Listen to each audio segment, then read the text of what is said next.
to episode 7 of the Lottie Albert podcast. My name is Lindsey. I am a crochet designer and editor from the Cotswolds in the UK. This is my podcast all about crochet. I'm going to be talking about my works in progress, what I've been finishing,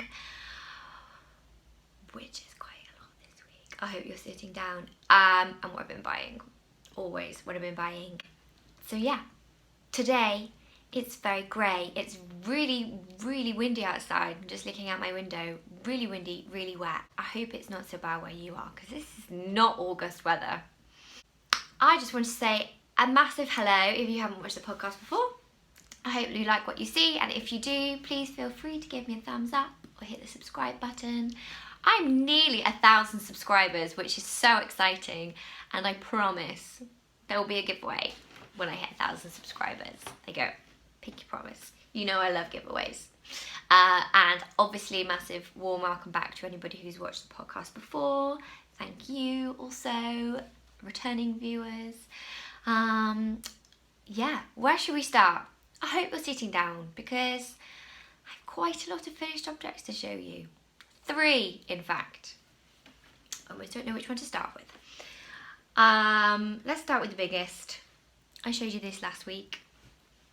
It's a super chunky blanket based on my Lottie Albert rainbow blanket pattern.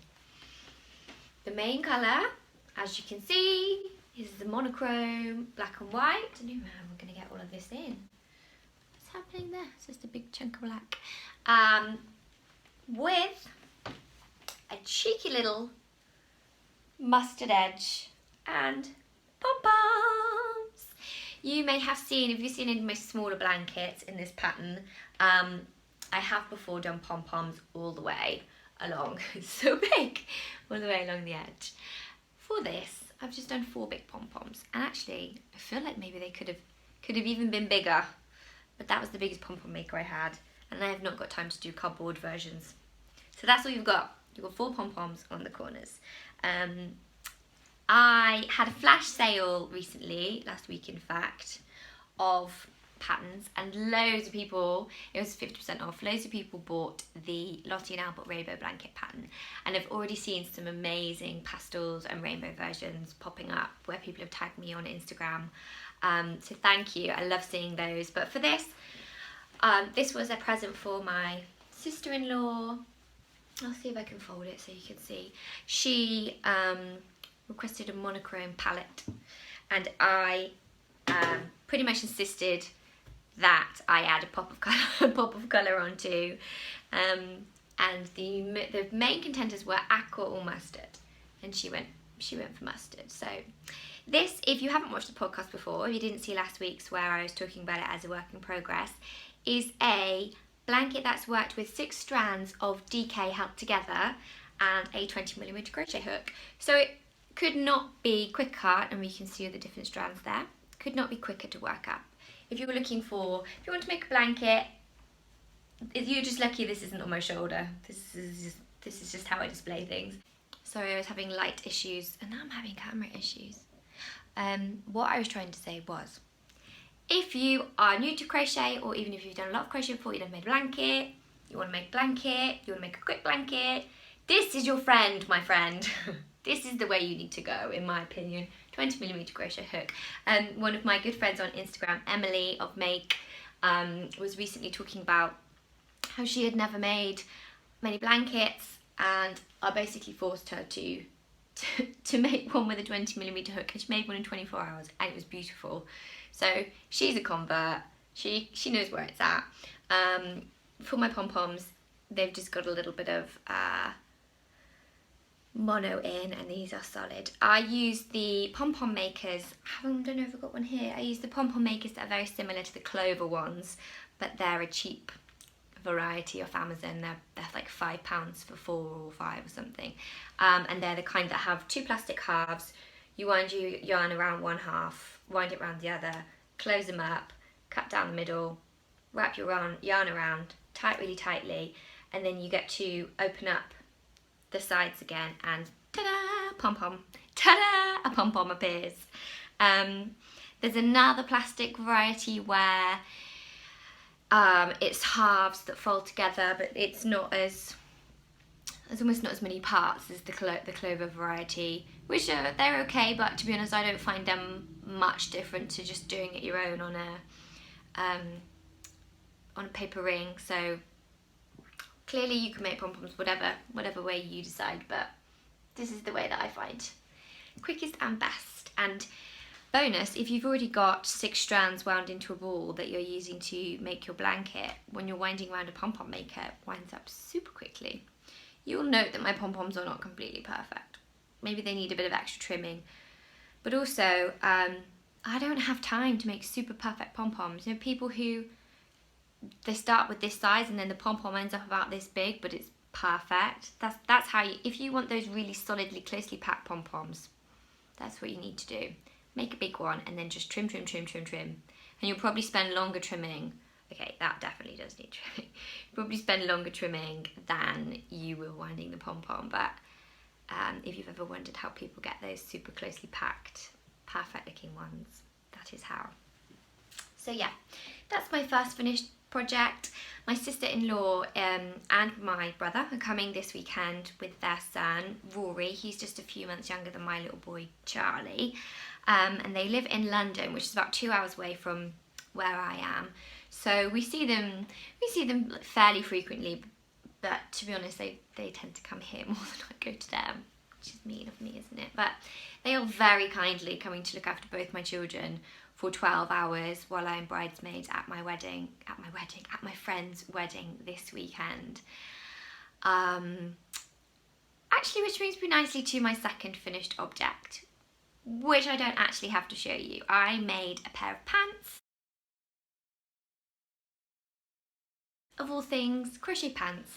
If you saw last time's episode, I was making a pair of crochet pants. They were a bikini back bottom pattern from, I believe her Etsy shop is CapitanaUncino. You know I'm going to have said that wrong, but I'll put it below as well. She, I said last time, has an amazing array of bikini and one-piece patterns. So I bought a bikini pattern and just made the pants for a game for my friend's hen do, the same friend whose wedding it is this weekend, who I am bridesmaid at. So I will insert a picture of the pants so you can see. I didn't actually manage to finish the pattern because I ran out of yarn, which is the danger in using stash yarn. But it didn't really matter because I highly doubt she's ever going to wear them. She may even have thrown them away, I don't know. It was just for a hen do game where she had to guess which person from the hen do or bachelorette party, if you're in the US, had given her the pair of pants. So we had to make them based on a connection with her or our relationship or whatever. So she loves Harry Potter, so a few other people bought her Harry Potter ones, or yeah, I did crochet ones, and she pretty much immediately went, those are from Lindsey, and chucked them in the corner. And then some people's took her a bit longer to work out. But yeah, that's my second finished object, a pair of pants. They were quite fun to make, and it almost made me want to crochet myself an actual bikini or swimming costume.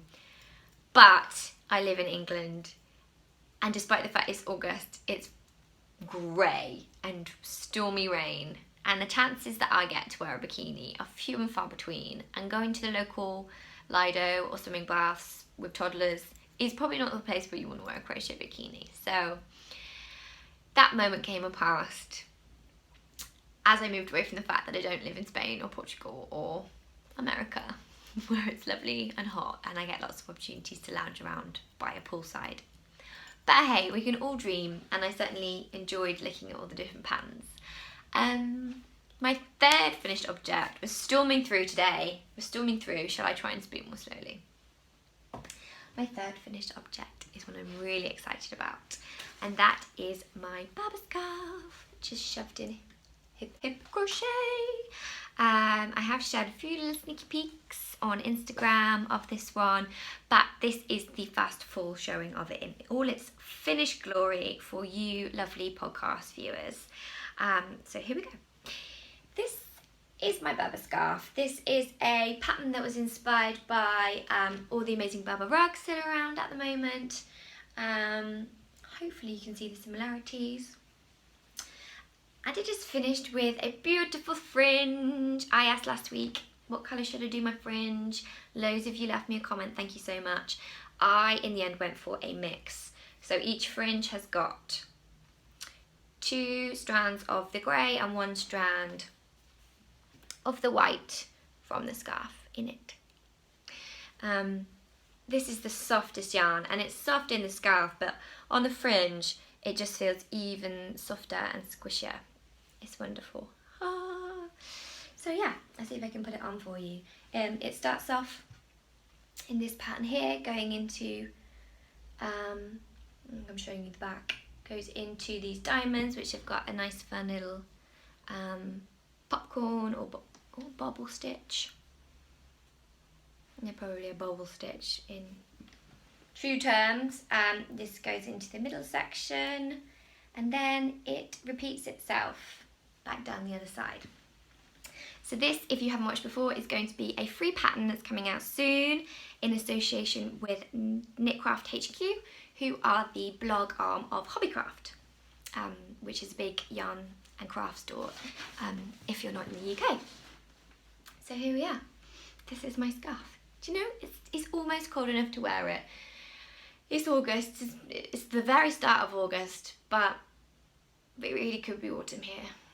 It's not far off. Do you know, and it feels like it's coming. Winter is coming. Anybody been watching Game of Thrones? I won't go down that rabbit hole. Autumn is coming. Scarves are very nearly back on the menu. It's totally okay to start making a scarf. I've made this using Fildar yarn, Fildar Nuage. Again, if you've watched the podcast for a while, you saw this when I originally got it and reviewed it. So yeah, you've been a part of this scarf all the way through its making. What do you think? Do you like it? I'd love to know if you like it or if you'd like to make it. I'm just trying to show you all the bits as I'm wearing it. Please do leave me a comment, because this is one of the patterns I've been working on that I've been most excited about. And it was sort of one of those which just came as an idea, and I had to just start making it there and then because I got so into it. Yeah, I just wish that I had a bit more time and that I wasn't quite so slow. Because it would have been nice if I could have made this quicker, rolled up the pattern straight away, moved on to something else. But my life does not work like that at the moment. That's okay for me. As long as it's okay for you and you're patient, then we will get on just fine. I literally don't know what I'm talking about now. This pattern will be out soon. It will be released on my blog, and it will also be released on Knitcraft HQ's blog. So keep an eye out for that. I will let you know in 2 weeks' time when I do my next podcast. It will almost definitely be up by then. I hope you like it too. No, I said it's warm enough for a scarf. It's not quite warm enough. I've gone a little bit pink. So there we are. That is my 3rd finished object for this week. Were you sitting down? Were you sitting down? 3 finished objects for me, if you're a first-time viewer, is extreme. Really is. It's really extreme. I forgot to say, this is made using tapestry crochet technique, so it is the same on both sides.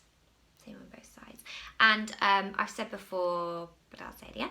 Normally when I do tapestry crochet, I get quite precious about the yarn you're carrying not showing through, but actually for this I felt that it worked well as part of the design and based on the inspiration for the Berber rugs, which were all quite rustic and kind of, what the buzzwords can we use, artisan in their nature anyway. So here's my tapestry Berber scarf.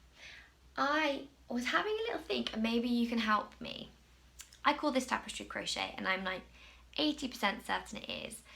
But you can also get ferrule crochet, and you can also get intarsia crochet. So am I right in thinking that this is tapestry crochet because I am doing colour work and I am carrying my second yarn inside? Okay, I think that's correct. And then this, which is my Farrah hat pattern, I call ferrule crochet, which is colour work where the second yarn is carried in floats behind the work. And I know that in knitting, these are my 2 children's hats from last year. I don't think this might fit Rosie this Christmas, but this probably isn't going to fit Charlie because he was only... Anyway, I digress.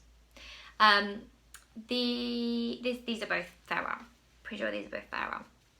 Farewell in knitting is just 2 colours, and if you have more than 2 colours, then I believe it's actually stranded colour work. But this is just 2 colours in crochet, so I'm fairly confident in calling this Farewell crochet. So what is intarsia crochet? Is intarsia crochet where you have 2 colours or more, but you don't carry the yarn, and each section is worked with a different ball or spindle? So say if you had a kind of square here, you're working one colour, you switch to your second and you stop and work it, and then you pick it back up again when you're working back the other way. So then do you end up with a right and a wrong side? I think that is intarsia crochet, but maybe you could confirm for me, because sometimes people use the terms interchangeably. So if there are any terminology crochet experts out there, let me know. I would like to know that I'm using the right terms. For now, let's call this tapestry crochet. As I said, keep an eye out. Pattern coming soon. What else do I have to show you? I'm going to move on to works in progress. I had last week shown you a cushion I made. I made 2 cushions for my living room using this beautiful silk kimono fabric with its upside down trees and houses. We're not really sure which way up it goes. I made 2 quick makes for my living room to go with my new sofa, and I thought that it might need some mustard tassels or pom-poms, and you all very kindly voted. And I went with what some of you said and ignored what some of the others you said. So I have made some little tassels, and I'm almost not sure if they're big enough, but they're just a little fun nod. So I've made 4 tassels for each cushion to go on the corners, and I used up the end of this mustard wool, and it is actually wool, that I used in my 2 Seasons cowl, if you remember that. There you go. If anybody is that involved in my crochet work that they remember that yarn. And I just had enough to make 4 short little fat tassels, which I'm quite enjoying. I actually made these, I'm sure I must have made tassels as a child, but I don't really remember.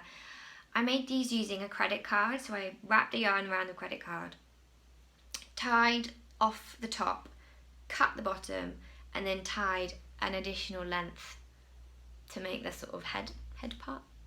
Again, terminology escapes me. What is the correct tassel terminology?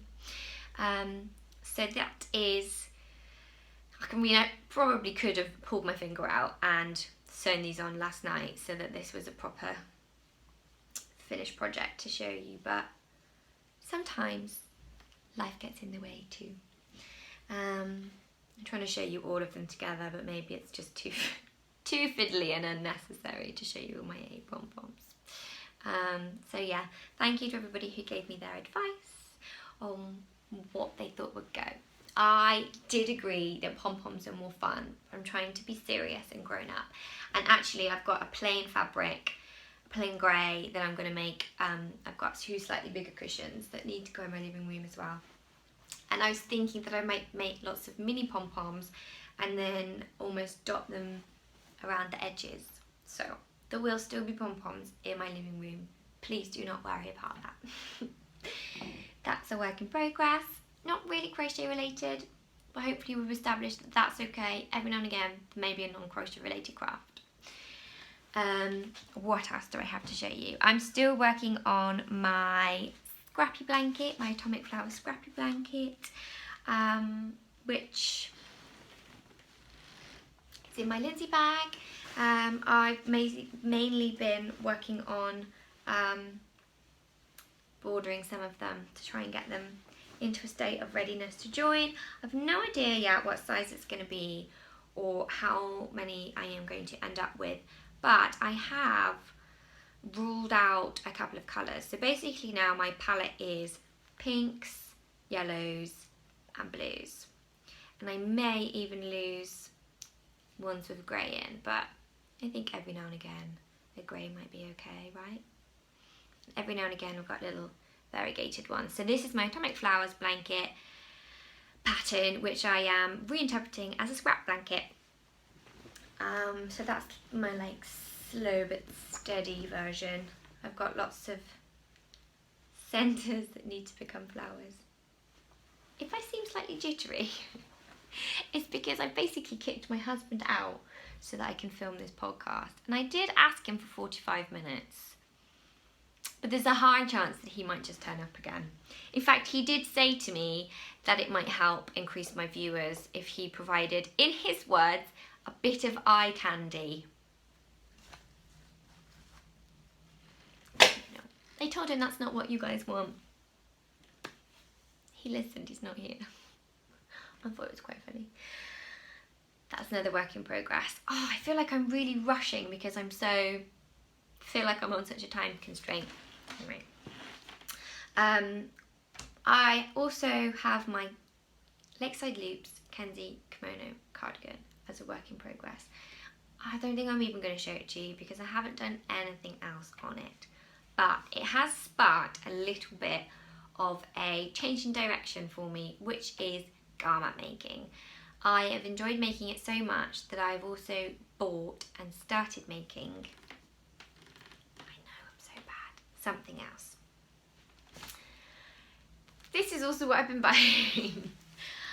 I got myself a nice little wool warehouse delivery of some chunky Starcraft Special DK in the shade Cloud Blue, because I am going to start making, I have started making, a Frank&Olive oversized box jumper. I seem to have got into the habit of doing a little bit of late night pattern buying. Anybody else familiar with that as a concept? Whereby I'm really good and I'm really controlled. There's something about being really tired and on my phone at night, I just kind of go buy, buy, buy, buy, buy, buy, buy, buy that, buy this, I need to buy that. And also patterns, because they don't arrive on your doorstep, they just go into your library. They're just there then waiting for you. So you feel like it's a little bit of an investment in a future project without being a massive expense, because what, most patterns are like 3, 4, 5 English pounds. So I bought myself a Frank&Olive oversized box jumper pattern, but to be fair, I have seen them and had my eye on them for ages, and since I've started my Lakeside Loops Kenzie Kimono cardigan, I feel like I've got a little bit of a bug to make myself some more things garment wise. So I've started this. I'll show you, there's not really much to show because it's pretty much just rows back and forth at the moment. But here's the colour and how it's working out. So yeah, I'm really excited. I did think online that this was a slightly paler colour, maybe more like this. And when it arrived, I was like, ooh, this is quite a bright colour. Then I can really imagine it in the winter, in the autumn and winter, maybe with like a white shirt underneath. So it's a new work in progress. I have also bought a few other things which I don't have to show you. One of which is I have signed up for a yarn club, and it's not any yarn club, it is a tea and yarn club hosted by the amazing Becky of Overhook's Sake. I've talked about her before because I've shown you her leopard print sock blank and also the bright 80s colourway that I used to make some socks out of, the like shell suit yarn. I don't know if you remember that. I signed up for her yarn club, which is called What's the Tea? You get yarn and tea. Why would I not sign up? That may or may not have been another of my late night purchases. I don't know what's wrong with me. This is just about how wild my life is. I don't really get drunk, but being very tired is sometimes not dissimilar. And it's almost like, yeah, like drunk buying yarn and patterns. Honestly, that's how funny my life is. So in telling you about this yarn club, I actually had to look it up again, which is, don't listen, Becky, that's not to say that your yarn club isn't really amazing and memorable, and I'm really excited about it because I am. But I obviously signed up to it and then slightly forgot about what I'd even signed up for. anybody else do that? Tell me I'm not alone. I'm not frivolous with my money, I promise. What's the tea? Tea and yarn. It's not coming yet. It's not coming till September. But if you are interested, she hasn't asked me to promote it or anything, but if you are interested, I'll put all the links as normal in the description box below, and obviously links to anything else will be in there too. So in September, you can see that. You can see what comes. I'm excited because I love tea and yarn. It's a winner. It's an easy winner. I've also acquired in new things, still in the new things segment in case anybody's lost, another garment pattern which is from Vicki Brown, who again I've talked about before because I love her crochet socks. She's also got lots of patterns up on her Etsy, and she's designed lots of magazines in the past. I signed up to her newsletter, and if you do that you get a free pattern, or at least you used to, a code for a free pattern. So I have chosen her Hannah t-shirt. And I don't have specific yarn for that, but I'm pretty sure I've got some stuff in my stash that I can use. Might even try it and use some of her yarn because I think that'd be quite nice. I always think it's nice if you can use a designer's pattern and their yarn together. Happy marriage of things. So yeah, that's another new thing. See, I didn't think there was much new stuff, but yeah, lots of patterns this week. Lots of patterns. I do have something else I was going to show you. For my friend's wedding again. For 18 months or so, I've known that she's getting married. So I have been saving up dried petals and flowers with a view to make her some confetti for her wedding. And actually the venue that she's chosen, they have specified that only disposable confetti, so you know, real life petals and whatnot, can be used. So I've saved up the petals, and I recently bought some confetti cones to go with them. So if you haven't seen confetti cones before, this is what they look like. Now, my friend is a massive book lover, so she knows I've saved up confetti and I'm making her confetti, and she knows that I've sourced the cones, but I haven't told her yet what the cones are. Yeah, so I bought these on, the reason I'm faffing is because I bought two types, both from the same seller. I don't know if you can see what pages of a book they are from. Romeo and Juliet. She's also, I think I said earlier in the pants game, a massive Harry Potter fan, but I don't have any of the Harry Potter ones down here. I've only bought a few down, and I've only got the Romeo and Juliet. So half of them are made from pages of Romeo and Juliet with this really pretty scalloped edge. I'm just about to see the confetti inside without me tipping it out. And then, yeah, the other half are Harry Potter book pages. So hopefully that will be a nice little personal touch for her, and she'll be excited by that as a little surprise. I've got all sorts in here. I've got lavender, I've got rose petals, and just some random flowers. Can't even remember what this is, some kind of little wildflower that I've saved up over the last 18 months. So yeah, I've actually ended up way more than I need. So I might also just take a big, I've got 75 of these, 75 little cones, and then I've also just got like a big bowl of leftover petals, so I might just take those and people can chuck it around willy-nilly. I've actually got a great photo from my own wedding, and I didn't really realise she was doing this at the time, and I'm sure it wasn't meant with any malicious content. My mother-in-law stood about that far from my head, just pouring confetti straight onto my head. I guess that's what mother-in-laws are for. So yeah, that's another, I'm counting that as another work in progress or craft, because I've made the petals myself, and I did towards the end have to speed up the process slightly, and I discovered if you're in the market for drying petals, the best way is to use your oven. Or I suppose if you live in a hotter, drier climate. The main thing is just spread them out so they're not touching, so that the petals aren't touching, because if they have any moisture on them or any moisture trapped, when they're drying, that's what will make it go brown and yucky and sort of lose their colour. So darker rose petals tend to be best, but if you want to speed the process up or do lots in one go, put your oven on its sort of lowest possible setting. So I'm in the UK, mine was about 40 degrees Celsius. Leave the oven door open slightly so that the moisture can escape. When I was Googling it, there were loads of microwave recipes, but I just found that the moisture got trapped. Didn't work as well. If you want to dry petals, put them in the oven, 40 degrees, door open slightly, 15 minutes, make sure you test them, move them around. Job's your uncle. There you go. Who knew you were going to get a petal drying tip in this too? We've covered a lot of bases already. I don't think I've got anything else new or work in progress to talk to you about. So I'm going to move on to my book review. Now, my book review today, I actually wanted to review this last week because when I decided I was going to add in this book review segment, this is the first book that sprang to mind. I love it, and I do mean that genuinely. The crochet designer, I may as well just show it you, is Goldin.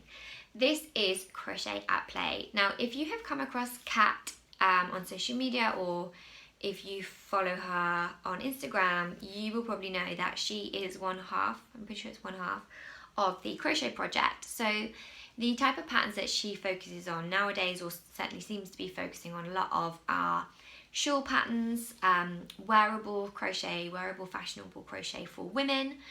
And she tends to do a lot of stuff with indie dyed yarn, with quite natural yarns, and so in some ways that's quite different from this book.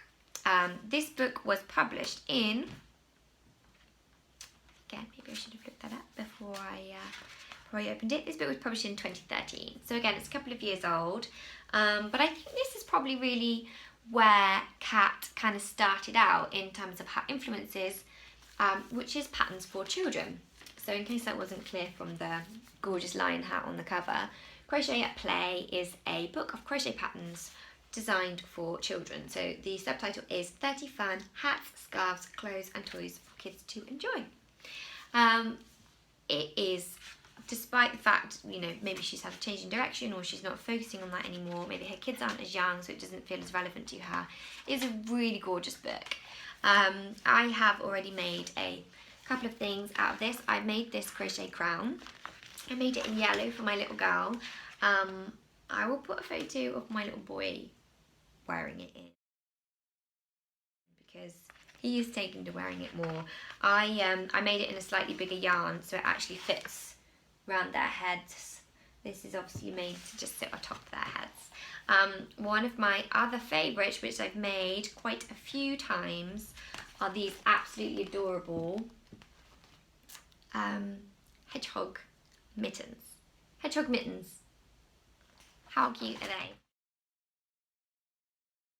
And again, this calls for sort of like 100% Shetland wool. I just used an everyday cheap acrylic, so it maybe didn't get the same depth of colour, but they're super cute, and so cute that whenever I post them on Instagram, I've had people messaging me being like, can you make me a pair? Can you make me a pair? Can you send them to Germany? And I don't normally make and sell just because I find I'm so time poor. I don't really feel money-wise that it's very viable for me. Certainly, I've said before, crochet isn't sort of my main job, certainly at the moment, so I don't really make and sell stuff, but I love these so much. I did make and sell a few pairs of these for people because they're so cute, but I would say that there may be an intermediate pattern, but if you have any experience sort of doing bobble stitch or popcorn stitch, then I'm pretty sure that you can handle them. There's just some really cute stuff in here. There's another mitten pattern with a little flap down mitts for your fingers. It is written in, just check now, I'm pretty sure it's written in UK terms. These little slippers, also adorable. Little monster slippers. And yeah, there's just the whole range. There's garments in here too. She sort of sectioned it into heads, knees and toes. And then whole self, so put your whole self in. Anybody recognise this song? And the hokey cokey. Gorgeous little capelet scarf there. As I said, there's the crochet crown. There's this lovely acorn hat. And then one of the things that I have started making and not managed to finish several times is this gorgeous wolf jacket. In fact, the reason that I started it and then stopped is because I started making it in a few different sizes, and then every time I come back to it, I have to restart making it in a bigger size. In fact, this is what happens when you try and crochet around children. This was an accident, to be fair, but sorry, Cat Goldin, or anybody who knows or is watching. This isn't how I feel about your book. This is just what's happened. I'll show you the wolf cardigan that I've started making. It might prompt me to make a bit more. So this is the hood section. It looks huge. This is the two-year-old pattern, and actually my little boy isn't in 2-year-old's clothing yet, so maybe I can continue making this one without having to frog it and start again. So it's not perfect. This is crochet cabling. This hood section is currently widening out into the shoulders. I don't know if you can see, it's kind of splitting for the shoulders. And then it goes round into the body. So it's pretty much from the hood down, top down construction. But again, I probably wouldn't recommend this for complete beginners. And actually I had quite an interesting conversation with somebody on Instagram, one of my friends on there, about this pattern only a couple of days ago, because it does have an error in it, and the error is in the cabling section, which I have done cables once before, crochet cables once before, on a All About Amy hat pattern, which is really well written, so I sort of knew what I was doing. And if you haven't done crochet cables before, in this version there may be other the light's gone weird, other versions or ways that you can do crochet cables, but the way that these work is by front post and back post trebles and double trebles. So it's not like in knitting, I believe you actually twist the physical needle itself, or that's one I don't knit, so. But in crochet it's more of an illusion using front post and back post trebles, so you're working them raised in certain combinations to make it look like cables. But yeah, in Kat's book there is a mistake, and it is in the cable section, and if you are sort of semi-experienced, you've done it before, maybe you know enough to spot it, but this particular friend I was talking to on Instagram, she says that she's made several of the patterns, and actually quite a few of them do have mistakes or errors in. So I mean, I've said before, I'm in publishing myself. That could be a publisher's error rather than Cat Golding's error, or she maybe wrote I honestly don't know. I don't know how the errors have crept in, but that is an honest and balanced review for you. I think the book is wonderful myself. I think that the ideas are there. I think that the photography is super cute. It's laid out well, but there are a few errors that have crept in. Now, I haven't checked online before making this podcast.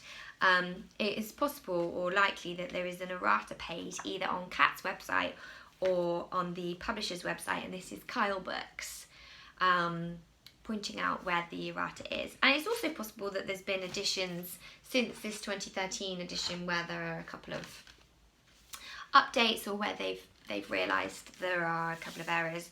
I haven't noticed any errors in the glove pattern that I made, only in this wolf cardigan.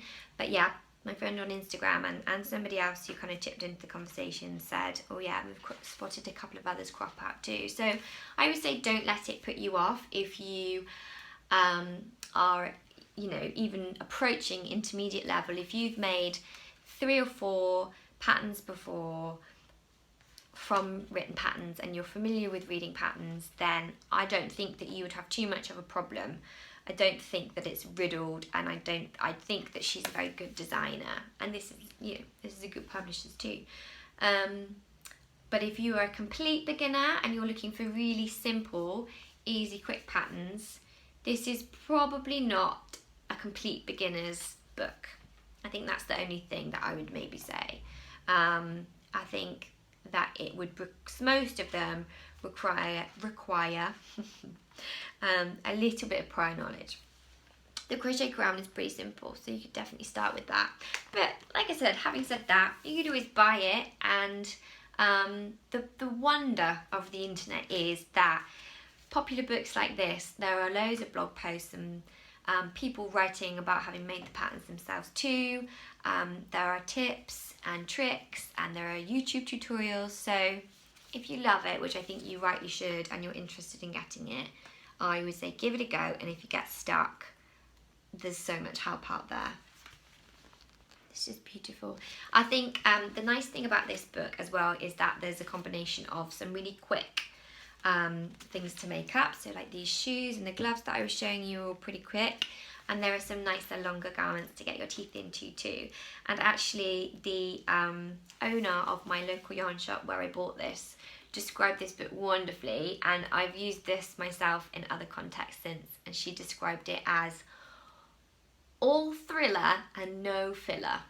There you go. It's all thriller and no filler. There are no dud patterns in there. There are no filler patterns. They are all corkers. They're all wonderful patterns, if with a few errors that have crept in at some point. We're not sure where. So there we are. There's my book review.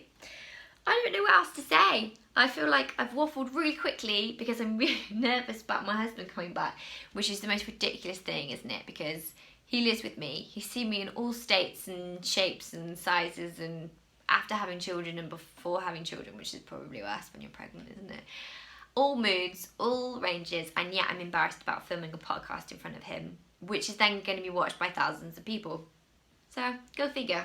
I don't know what that's about. Maybe I'll get less embarrassed or less nervous as time goes on. We are in episode 7, and I do still get quite nervous when I'm about to film, so when that will happen is probably your guess as good as mine. But hopefully you have enjoyed seeing what I've been working on, and a few of the different crafty things like my cushion and my petals, which I'm going to count as a craft.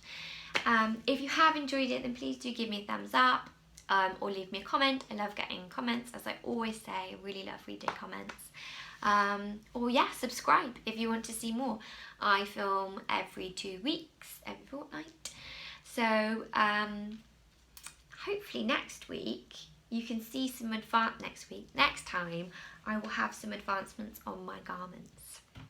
My Kenzie kimono, my Oversize box cardigan from Frank&Olive, and maybe my Hannah tee from Vicki Brown.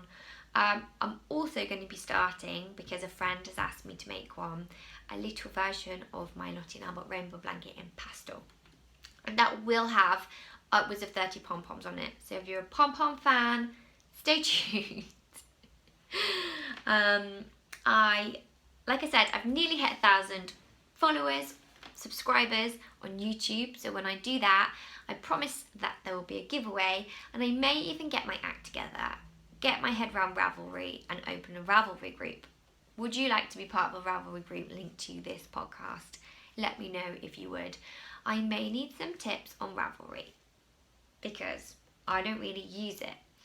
I basically got into crochet more through Instagram, and so Instagram has always been my main kind of area where I've interacted with people, posted, or even picked up new patterns and ideas.